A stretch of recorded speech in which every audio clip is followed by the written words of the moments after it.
En las zonas más altas del Himalaya hay un reino antiguamente prohibido para los extranjeros, un secreto del mundo conservado intacto durante siglos, hasta que recientemente se abrieron sus fronteras por primera vez. Se trata del reino de Mustang. Aquí se encuentran los últimos vestigios que perduran del viejo mundo. Los monasterios budistas, el arte sagrado del antiguo Tíbet. Se desmoronan por el abandono desde hace más de 500 años y quizás se pierdan para siempre. Son monasterios del siglo XV de un valor inestimable. Se trata de obras maestras. Ahora los extranjeros han venido para ayudar a conservar los tesoros de Mustang. La religión más antigua ubicada en el reino está amenazada por un desplome total. Este monasterio, en una cueva del siglo XVIII, se esculpió en el corazón de un gran risco.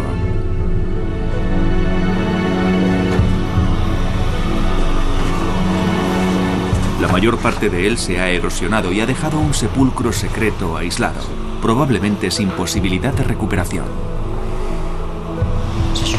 Esto es muy bonito. En lo más profundo de mi corazón, siento que si hiciéramos algo mal, podríamos causar más conflictos y preocupaciones a la gente que si se desplomara por sí solo. Este templo con el tiempo se desmoronaría por el precipicio. Con él desaparecerían obras maestras de un mundo perdido. No hay nada que los expertos extranjeros puedan hacer para evitarlo. Por ello, los habitantes de Mustang se preguntan, ¿qué pasará con el resto de nuestros tesoros? No teníamos ni idea de cuál era nuestra función. Los primeros occidentales que vinieron aquí en los últimos tiempos han provocado mucha irritación y han fomentado una especie de desconfianza entre los habitantes de la zona. Ahora el problema es el acercamiento a Shangri-La. Este reino aislado del Himalaya plantea un gran dilema. Los dioses se despegan de las paredes y las únicas personas capaces de solucionar el problema son forasteros. ¿Se les puede confiar a ellos el arte sagrado de Mustang?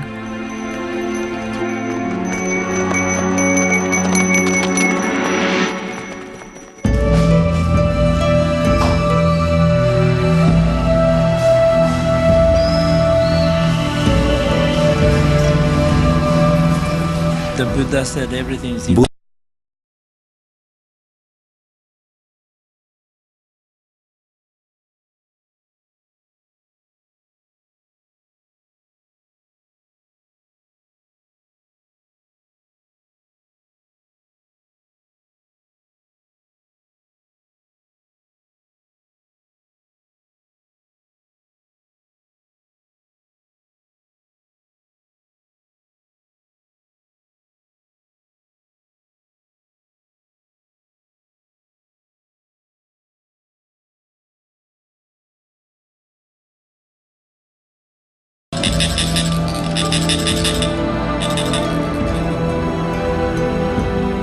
Para los budistas solo tenemos una estancia temporal en la tierra.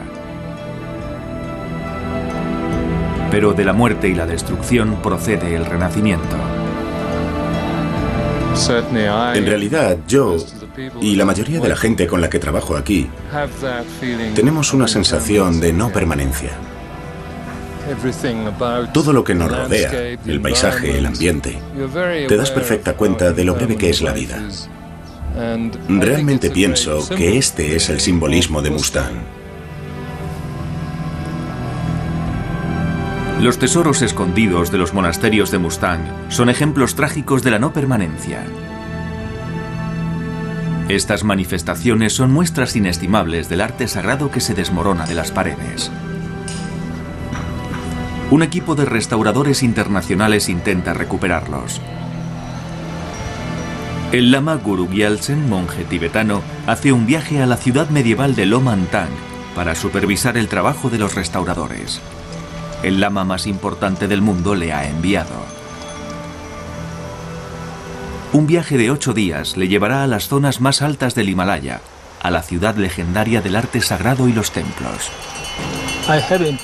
Tengo la impresión de que voy de peregrinación, porque estos lugares son sagrados para mí. No he estado nunca en Mustang. Es en realidad mi primera visita. En otra época, Mustang perteneció al Tíbet. Pero Nepal lo reclamó como distrito y finalmente se estableció como área restringida en la que los forasteros no eran bienvenidos. La gente de Lomantang, Capitolio de Mustang, son ciudadanos de Nepal, pero étnicamente son tibetanos. La gente de Mustang son tibetanos, hablan el idioma tibetano y su cultura es de origen tibetano. Mustang es la tierra intacta y eterna. Es el reino más alto del mundo. Aquí, la vida es como era hace 500 años.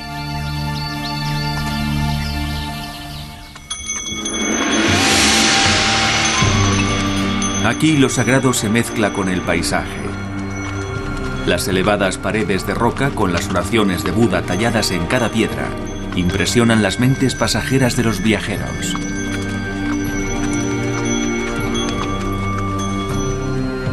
Las estructuras religiosas forman parte del arte como una forma de mostrar al mundo la filosofía budista. Los pigmentos utilizados en los monumentos imitan los vistosos matices de las montañas cercanas. Cada franja representa una deidad individual. Hogares parecidos a fortalezas se protegen de las fuerzas hostiles de la naturaleza. A lo largo del tiempo, las estructuras más antiguas, los monasterios y los viejos palacios se han desmoronado y han desaparecido, amenazando la supervivencia del arte y la cultura de Mustang. Sin una identidad cultural, nada permanece en la gente. El budismo nació hace 2500 años en el norte de India, donde un acaudalado y joven príncipe llamado Siddhartha divisó la pobreza que había justo fuera del palacio. Abandonó su reino y dedicó su vida a buscar una solución para terminar con el sufrimiento humano. Cuando tenía 35 años, alcanzó el nirvana y se convirtió en Buda, el iluminado.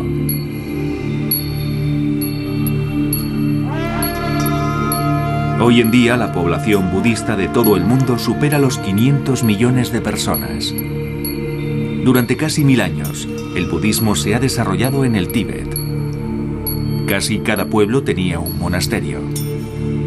Cada familia enviaba por lo menos a un hijo a la escuela para que fuera monje. Más de un cuarto de la población tibetana está formada por monjes y religiosas.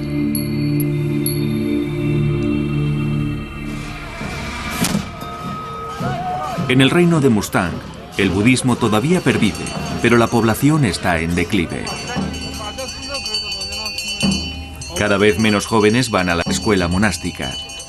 Muchos de ellos se trasladan a India o Katmandú, capital de Nepal, para ganarse la vida. En el pueblo más grande, camino de Lomantang, un joven monje ha emergido después de 3 meses de meditación para expulsar a las fuerzas del mal que rodean a la comunidad.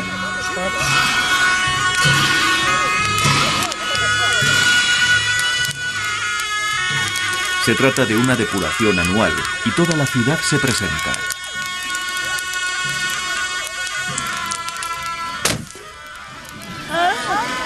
Para el Lama Guru es un momento triste, un recuerdo de que los ritos como este están prohibidos en su patria natal.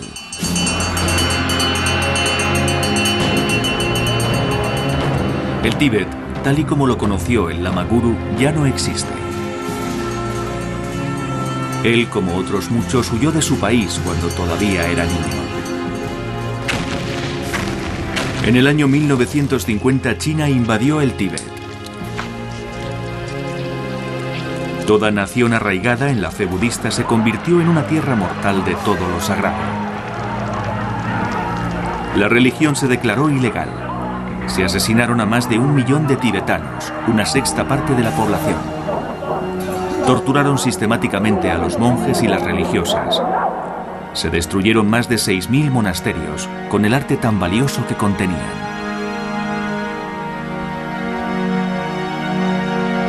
El sustento de la cultura tuvo que desaparecer.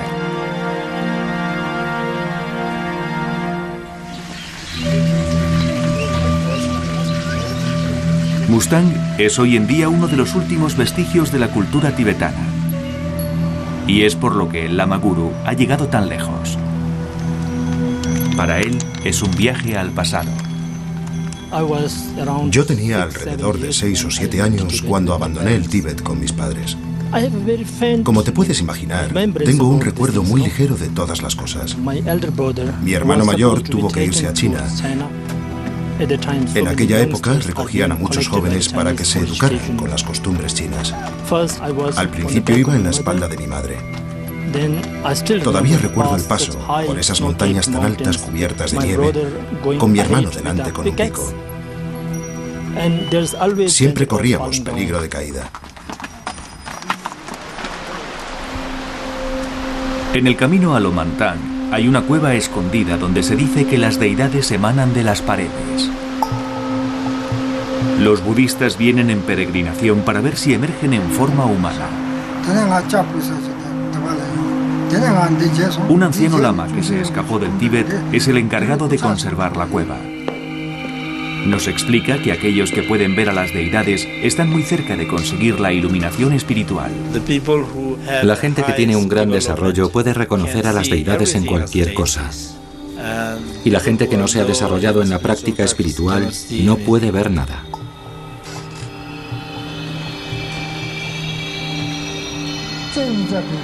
Al principio las figuras aparecían con muy poca nitidez, pero ahora se ven con más claridad. Para los creyentes, alrededor de 50 figuras humanas emergen de las paredes de la cueva, donde no hay ninguna muestra evidente de intervención con ninguna herramienta humana. Para los budistas, no son simples objetos, sino que creen que transmiten presencias vivas. Desde un paso muy elevado, a 4.000 metros de altura, se divisa el Tíbet más allá de las lejanas montañas, cuya frontera está protegida por los chinos. Es la primera vez que el Lama Guru ve el Tíbet desde hace muchos años.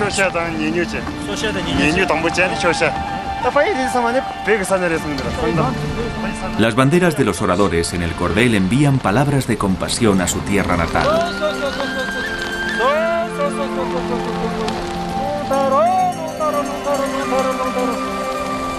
Una práctica antigua que ha durado 1000 años, imprime la oración en la tela y constituye una de las primeras imágenes del Himalaya. Los 5 colores elementales representan el cielo, las nubes, el fuego, el agua y la tierra. Se cree que cada oración coge el vuelo por los talones del Ungta, caballo del viento, que envía los mensajes por las 4 direcciones sagradas.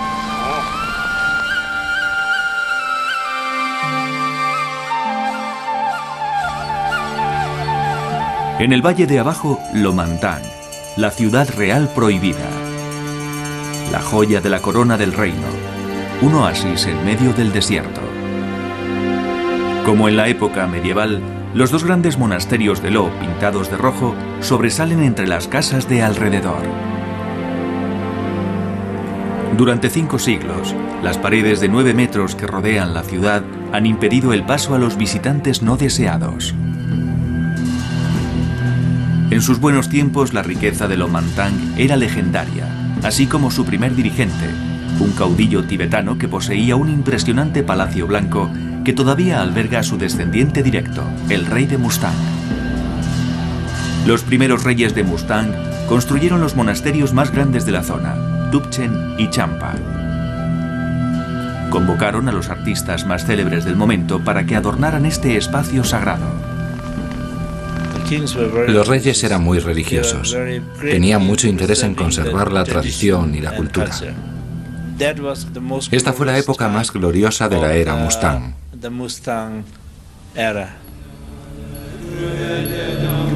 Hace más de 500 años a los monjes del Tíbet les reclamaban para los grandes monasterios de Lo.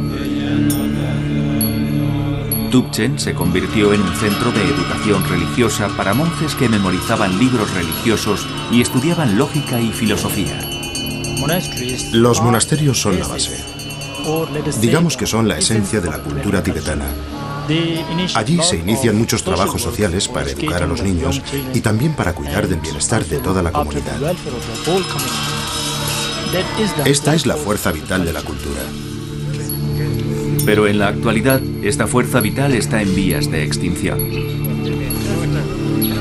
Situados alrededor del Lama Guru para hacerse fotos, hay una pequeña comunidad de 70 lamas y estudiantes. Se trata de un recuerdo lejano del complejo religioso formado por 1000 monjes que vivían aquí. Les dirige Khenpo, abad de los monasterios de Lo.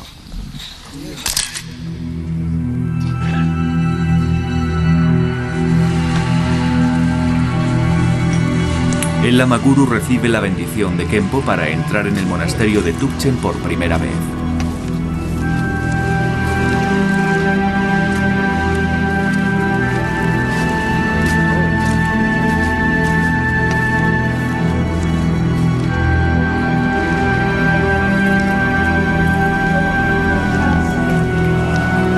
Para los budistas, las estatuas y las pinturas de aquí son tan reales como las imágenes a las que representan.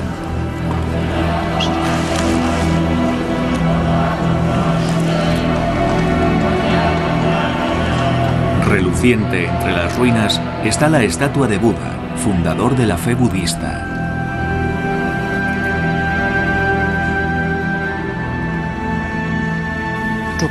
Estar aquí es un sueño para mí. Estoy muy asombrado por cómo floreció el budismo hace 500 años en estas regiones. Pero me entristece mucho comprobar cómo se han deteriorado las cosas. Las condiciones en las que se encuentran son desalentadoras.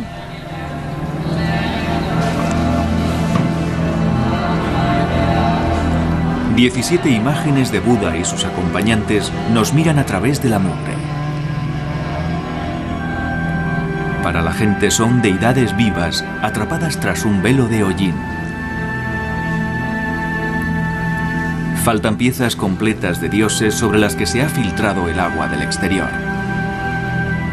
El deterioro es tan grande que oculta la grandeza del arte, incluso ante los ojos del experto arquitecto John Sunday. Cuando entré la primera vez, ya me habían informado del deterioro. Pero fue después cuando me empecé a dar cuenta de lo fantásticas que eran en realidad las pinturas de las paredes. Eran pinturas del siglo XV, tienen un valor incalculable. Son obras maestras.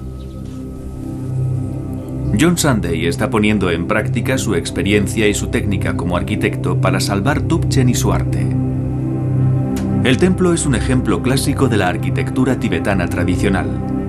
Un gran vestíbulo individual con 35 columnas que soportan un tejado plano, causa principal de los problemas de Tubchen. La lluvia entra por la unión del tejado con las paredes y ha destruido varias pinturas murales. Tubchen se desmorona lentamente y con él la cultura que contiene. Nadie lo ha utilizado para rendir culto desde hace más de 100 años. Recuerdo la primera vez que entré aquí y vi este rayo de sol que entra del tejado. Y justo en ese rayo había una anciana sentada vestida de negro. Y dije, ¿quién es? Ellos me dijeron, es la señora que se encarga de encender las lámparas de aceite. Entonces les pregunté, ¿no hay nadie más? Y me contestaron, no, casi todos han muerto. Entonces, ¿qué hacemos aquí? ¿Restaurar un templo donde solo viene una persona? Para nosotros, lo más importante es devolver la vida a este lugar. Así que imagínate, viendo lo enorme que era, yo pensaba, ¿por dónde empezamos? Estaba desmoralizado por completo. John Sunday empezó contratando a personal local para levantar el tejado. Había que cambiar la mayor parte del mismo. Es una excavación al pasado, extraer vigas podridas con siglos de antigüedad. En el corte de las vigas poníamos estas piezas redondas de madera y directamente encima de ellas piedras planas que sacábamos del río. Después 2 capas de barro. El barro o la arcilla es la única tecnología de Mustang. Cada trabajo requiere una fórmula concreta, una mezcla precisa de ingredientes combinados con una cierta consistencia. Los habitantes de la zona son maestros en la colocación del barro, alquimistas de la tierra, y el conocimiento que tienen del barro local es de un valor incalculable para John Sunday. Después de restaurar el Angkor Wat de Camboya, nada le sorprende de la arquitectura asiática. Sin embargo, ganarse la confianza de la gente de Mustang se ha convertido en una especie de reto nuevo para él. Todo el mundo que viene aquí comenta, esto debe de ser algo parecido a vivir en la época medieval. Los políticos son realmente bizantinos. Y hemos tenido que abrirnos paso con muchas cosas al tratar con la comunidad. Con un creciente interés foráneo por estos monasterios, la gente de Lo se ha llegado a sentir propietaria de este patrimonio. ¿Y qué piensan de nuestro trabajo? Muchos ciudadanos son reacios a poner sus tesoros sagrados en manos de occidentales. Recuerdo la primera advertencia que me hicieron cuando me dijeron que podíamos ir a Mustang. Tened cuidado con la gente de allí, os vais a dar cuenta de que son particularmente difíciles y tienen mal carácter. Me di cuenta de que lo más importante era ganarse la confianza de la gente. Cuando supimos que iban a financiar la restauración del monasterio, corrimos para aceptarlo y pensamos, vaya, nos van a dar algo a cambio de nada. El rey de Mustang preside una reunión en la ciudad, una de las muchas que se celebran últimamente para sopesar las ventajas de aceptar fondos del exterior. Cada paso de la restauración se debate entre los ciudadanos que pueden detener estos procesos en el momento que deseen. Si alguien tiene algún inconveniente con la restauración, puede exponerlo en cualquier momento. Podemos ver lo que se ha hecho hasta ahora y decidir nosotros mismos si se ha hecho bien.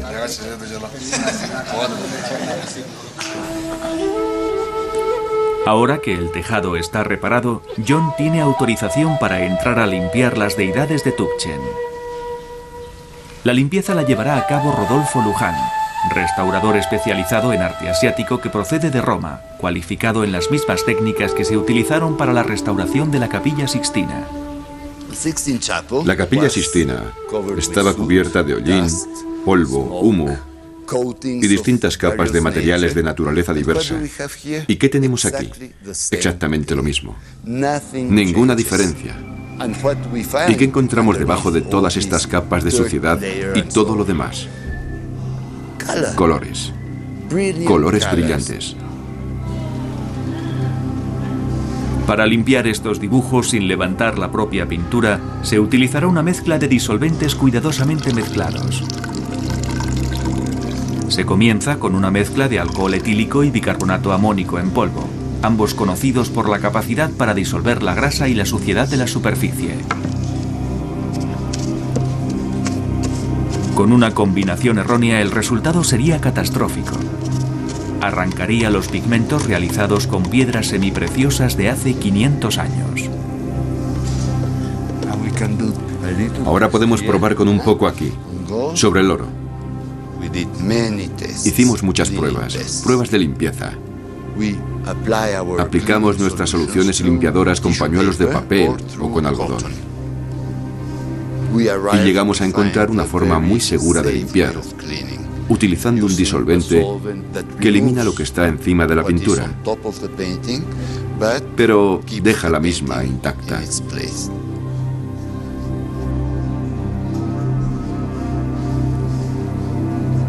La suciedad pasa al trozo de algodón y se queda aquí.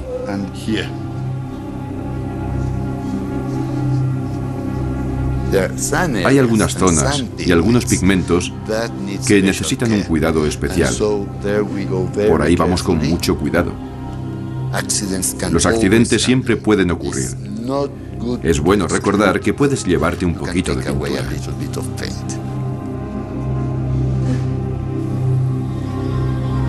Después de muchos años, el agua ha arrancado la pintura del yeso y ha deteriorado la uniformidad.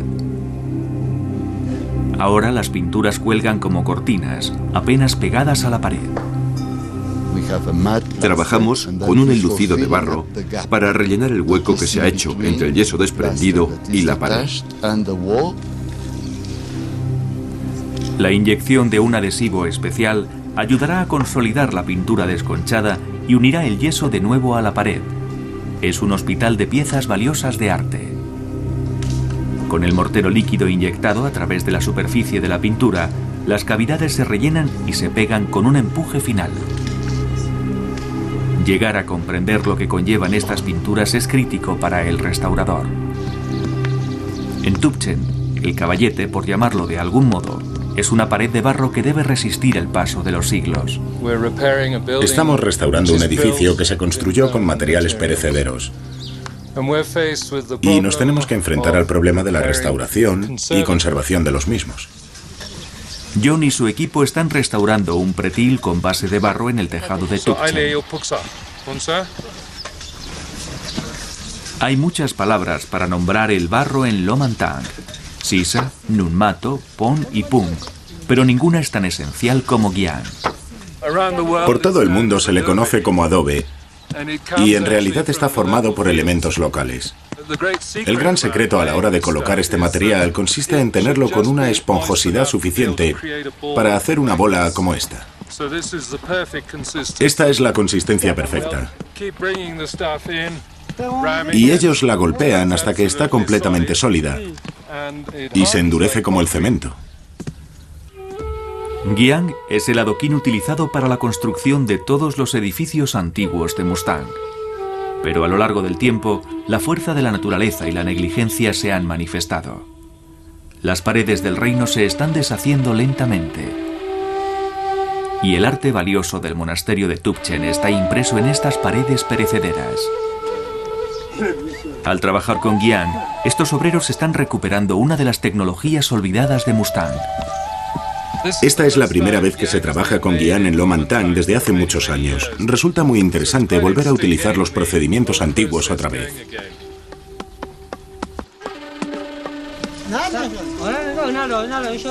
Otro tipo de barro que se recoge en las montañas de la zona puede impedir que el agua entre a través del tejado de Tübingen.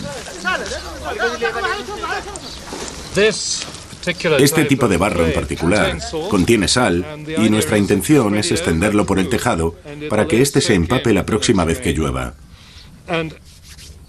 La sal se une con la solución y penetra por los intersticios del barro.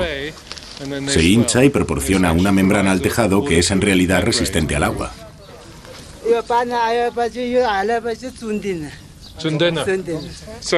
Está explicando exactamente lo que acabo de contar.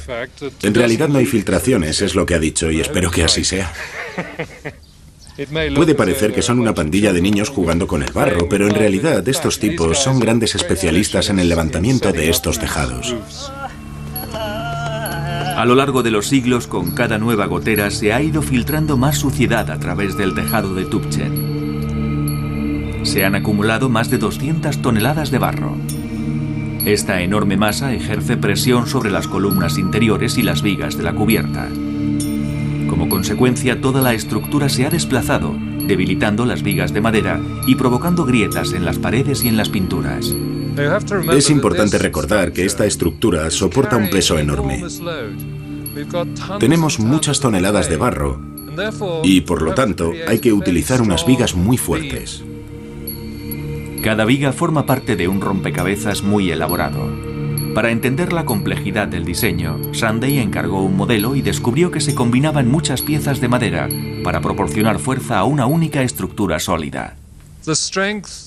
La fuerza en la composición de esta viga se basa en la forma en que se colocan las piezas de madera. Se puede observar que hay por lo menos 11 planos de piezas diferentes.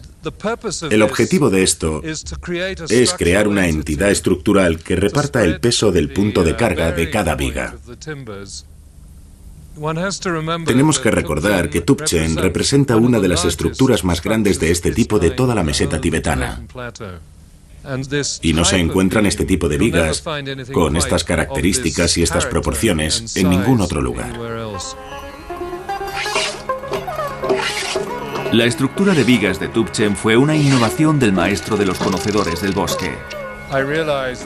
Cuando nos embarcamos en este proyecto me di cuenta de que necesitaba contar con un grupo de carpinteros que enseñaran a las personas de la zona el proceso completo de reparación y conservación de las estructuras de vigas.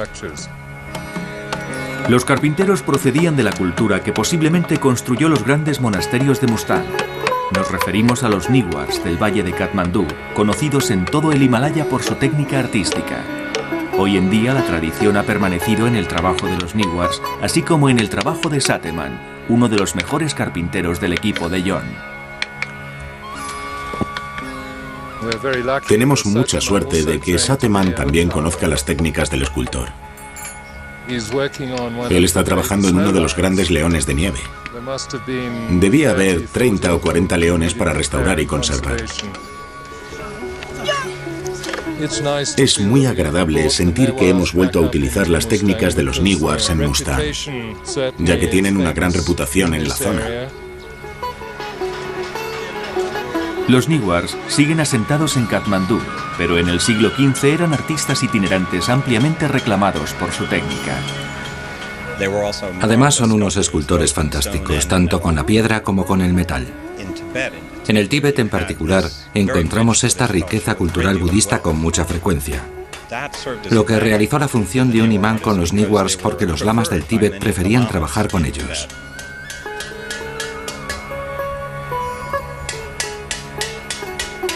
Todo el mundo decía, si lo que buscas es un trabajo bien hecho, busca a un Newar, a un artista Newar. Los Newars eran grandes conocedores del bosque, escultores y metalistas. También eran maestros en pintura, conocidos por toda Asia por el uso de los colores vistosos. Las pinturas de las parras y las llamas estilizadas, pintadas en un profundo rojo vermellón, se convirtieron en la firma de los Newars. Estos motivos se encuentran en las paredes pintados en lienzos de barro, realizados en muchas y meticulosas capas.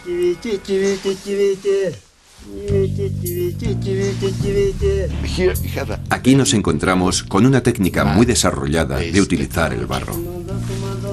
Una mezcla de paja, barro y agua con excrementos de vaca forman la primera capa.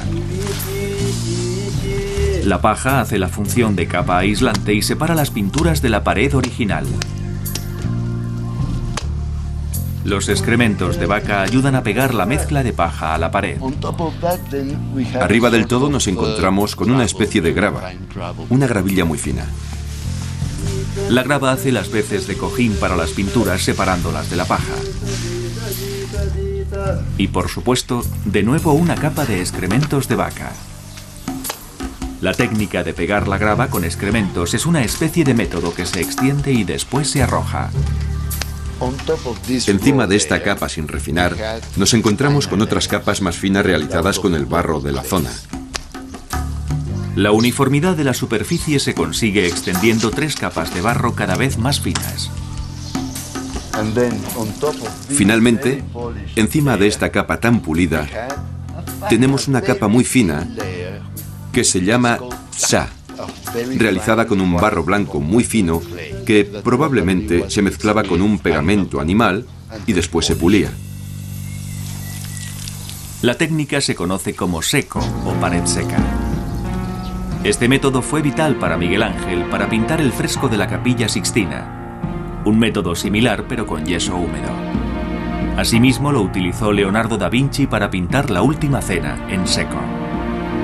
Simultáneamente se pintaron las paredes de Tubchen. El Tíbet del siglo XV, en paralelo con la Europa del siglo XV, experimentaba un renacimiento del arte. Sorprendentemente, ambas culturas, sin ninguna conexión conocida, pintaban paredes utilizando técnicas similares. El restaurador italiano Luigi Fieni utiliza una cámara de infrarrojos para comprobar si existen huellas del maestro, artista de las pinturas originales que se encuentran bajo la pintura. ¿Existen huellas o alguna pista que nos pudieran revelar quién hizo estas obras maestras? Utilizo esta cámara de infrarrojos para intentar descubrir lo que hay bajo la superficie pintada. Esta cámara revela una diferencia entre los bocetos preliminares y la pintura final. Las pruebas de la existencia de los bocetos se aprecian en los márgenes. Los bocetos hacían las veces de directrices o anteproyectos de las imágenes finales. Las cuadrículas revelan una iconografía muy estricta en los lugares donde se pintaban a las deidades siguiendo unas proporciones meticulosamente definidas. En este acompañante de Buda podemos ver una línea vertical que probablemente formaba parte de la cuadrícula utilizada para mantener las proporciones. El arte tibetano se rige por directrices estrictas que requieren la precisión del compás de un delineante. El proceso artístico es tan clínico como creativo. Puedes estudiar una imagen enorme y una imagen pequeña y descubres que las proporciones son idénticas. El tamaño de la cabeza, la longitud del cuello. Si la tienes de este tamaño, por ejemplo, 60 centímetros, o del tamaño de toda esta pared, la proporción es exactamente la misma. No cambia. El arte budista no se ha diseñado para la expresión personal. La posición de cada mano, o mudra de Buda, por ejemplo, tiene un significado específico y puede comunicar una diferencia entre la actitud del momento de su iluminación o su papel de profesor. Las señales especiales comunican instrucciones, fundamentalmente con el color. En las paredes de Tubchen, los expertos artistas crearon un esquema tremendo para pintar con números. Quizá había 4 o 5 maestros, cada uno con su propio estilo. Y tenían sus aprendices, sus ayudantes. Los aprendices seguían las directrices apuntadas en las paredes a la vez que aplicaban los pigmentos. La mayoría de los pigmentos se hacía con piedras semipreciosas, como el bermellón para el rojo o el orpimente para el amarillo, que se machacaban durante 3 meses para convertirlos en polvo. El oro puro se aplicaba finalmente, normalmente en las joyas de los acompañantes de Buda.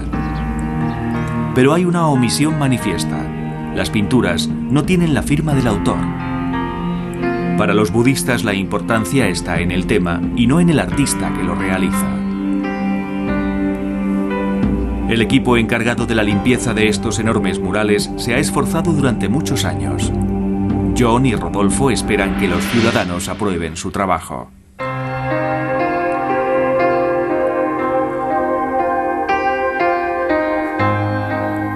Como si se retirara una cortina por primera vez, Rodolfo está aturdido por la calidad de los trabajos que ha dejado al descubierto.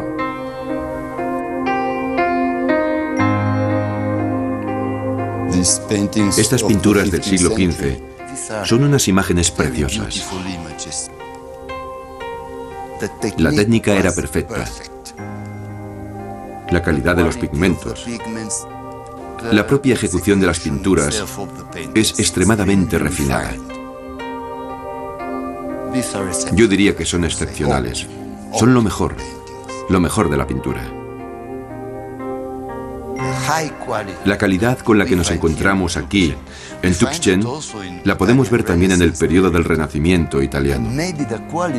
Y quizá la calidad es todavía mejor que los propios nombres, como Leonardo, Miguel Ángel, Rafael y los demás. Aquí nos encontramos con excelentes artistas totalmente desconocidos. ¿A quién veneramos si ni siquiera conocemos sus nombres? No quiere decir que a los artistas no les preocupara la fama o la gloria. En realidad, como todos los artistas, estaban muy orgullosos de su capacidad, de su talento, y muy ilusionados con el reconocimiento de lo que hacían, pero simplemente no existía la costumbre de poner una firma. Les conocían en la corte, los reyes, los grandes lamas y los vecinos, y eso era más que suficiente. Pero eso no es suficiente para los historiadores especializados en arte de hoy en día que discuten de dónde procede la tradición artística de estas pinturas. Reconozco muchas características de los Newars. Veo la preferencia por el rojo como color dominante. Veo los gestos de las manos, la manera de pintar las manos. Reconozco la utilización del rojo sobre el rojo, las parras en los fondos. Todo es muy metafórico, muy simbólico. Todos son elementos de los Niwars. Pero también se detectan otras influencias en estas pinturas. Se aprecia una gran influencia china, por ejemplo, en todos los brocados. Parece como si fueran de seda china. Se puede observar la influencia china en los estilos y los modelos. Estos brocados eran elementos de lujo en todo el mundo. Los brocados chinos eran muy famosos por la seda. Estas sedas que se utilizaban en el Tíbet eran donaciones de los emperadores chinos a los lamas tibetanos y los utilizaban para adornar a los dioses. Los Niwars eran muy famosos porque hacían muy bien cualquier tipo de trabajo siguiendo cualquier modelo deseado. El arte de Tubchen refleja lo que conocemos como realmente tibetano. Un cruce de influencias de Nepal, China e incluso India. El estilo es un estilo tibetano, un estilo híbrido. La contribución más importante a este estilo, desde mi punto de vista, es la que realizaron los Niwars. Cuando un lama decidía construir un monasterio nuevo, las noticias seguramente corrían con bastante rapidez. A menudo los mejores artistas eran itinerantes porque era la manera de realizar estos trabajos. Se puede relacionar en cierto sentido con el Renacimiento italiano, donde vemos que los grandes artistas italianos se movían en realidad por todo el continente europeo para llevar a cabo los deseos y encargos de los reyes, príncipes, papas y cardenales. Los que tenían más dinero conseguían a los mejores artistas.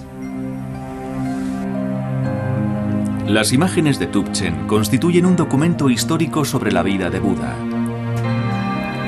Sus orejas, muy largas con el paso de los años por el peso de las joyas, representan su condición principesca, pero la escasez de adornos refleja su renuncia a todos los bienes materiales. Pero ¿cómo transmiten estos murales ya limpios las enseñanzas de Buda?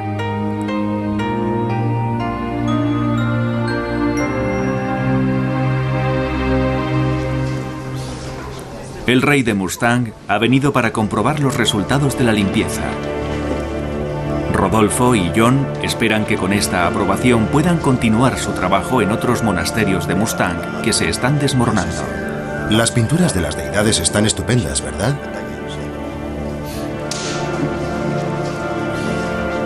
Hay consenso, un trabajo bien hecho.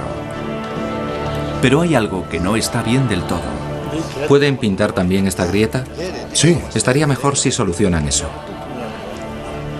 Desde el punto de vista del rey, el trabajo del restaurador no ha terminado. Tienen que completar las deidades pintando las partes que faltan.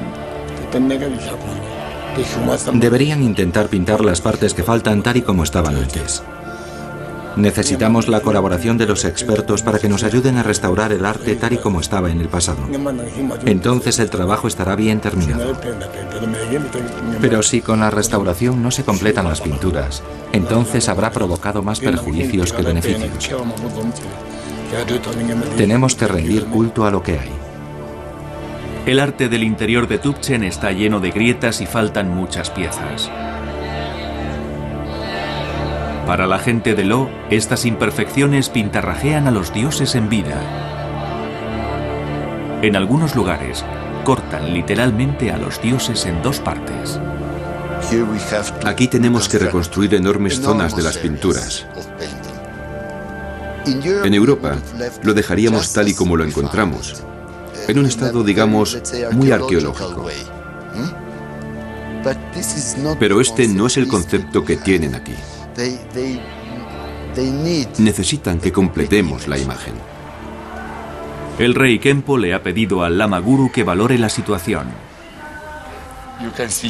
Aquí se puede observar cómo los dos puntos no coinciden.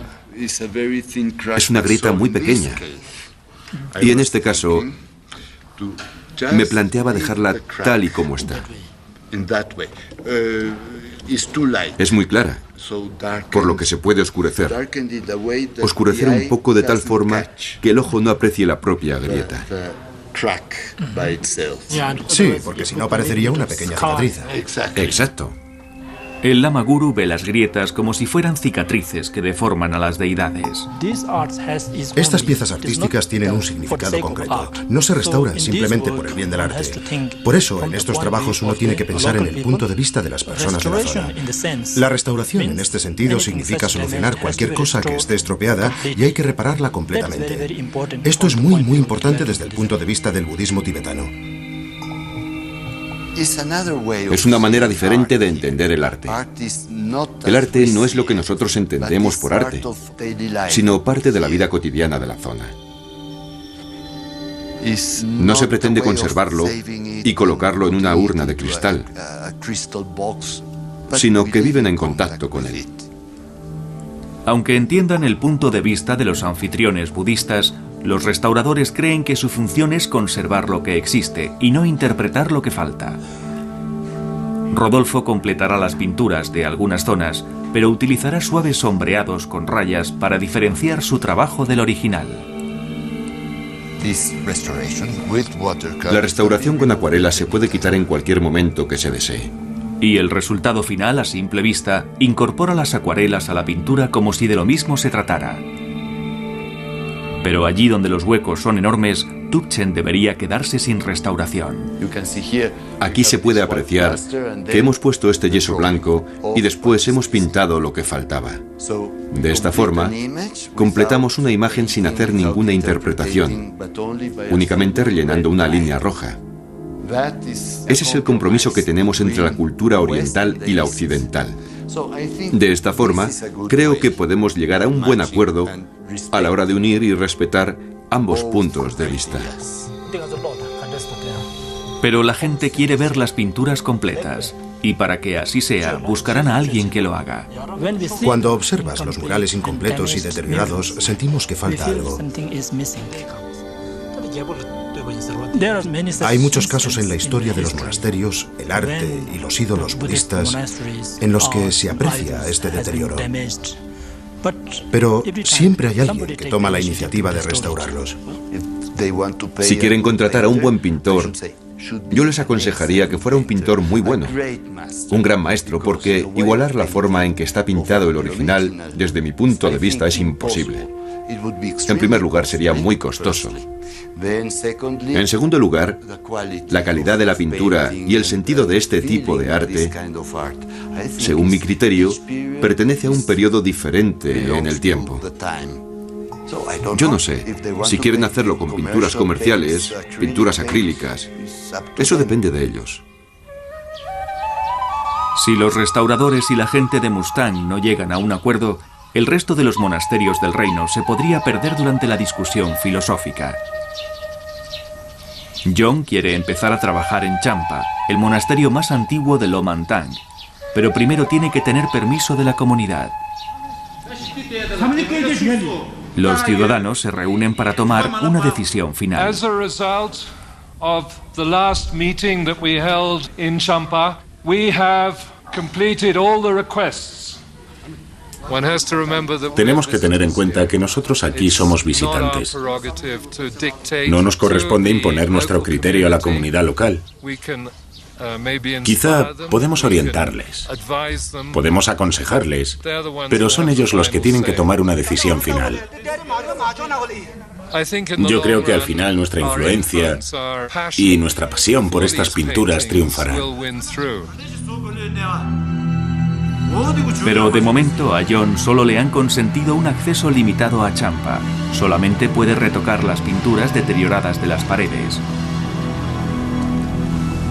Se trata de la colección más grande de mandalas del siglo XV, diagramas laberínticos del universo.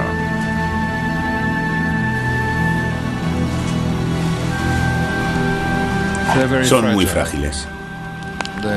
En muchos casos, están literalmente colgando de las paredes y cualquier vibración podría provocar su caída.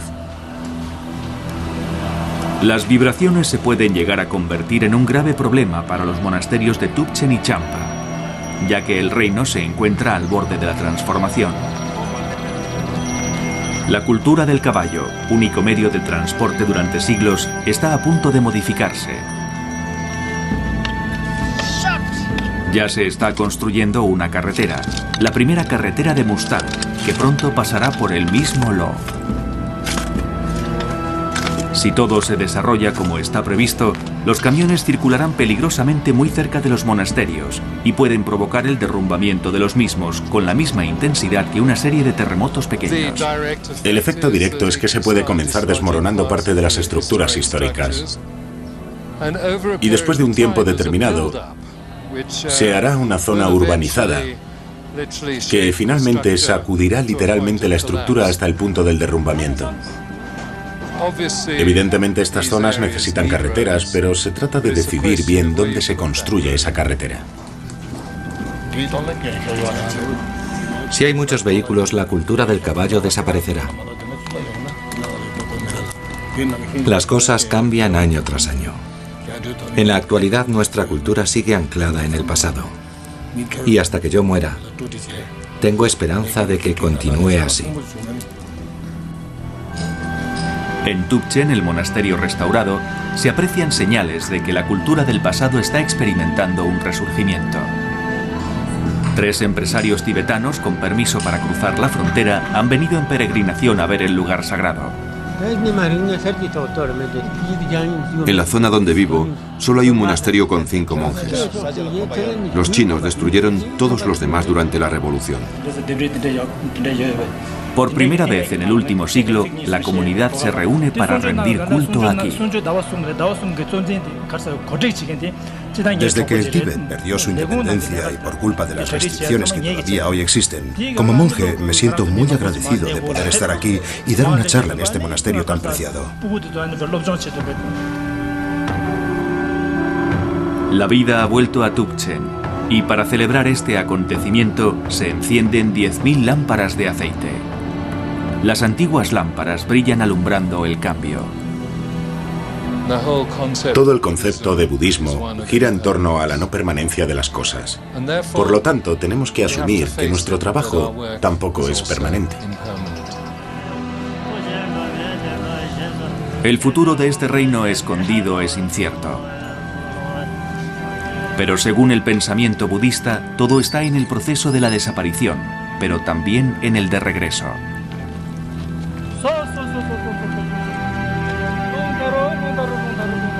Y en las palabras que se pronuncian en las oraciones, se escuchan palabras de sabiduría, alentando al nuevo Mustang para que no se desprenda de su pasado.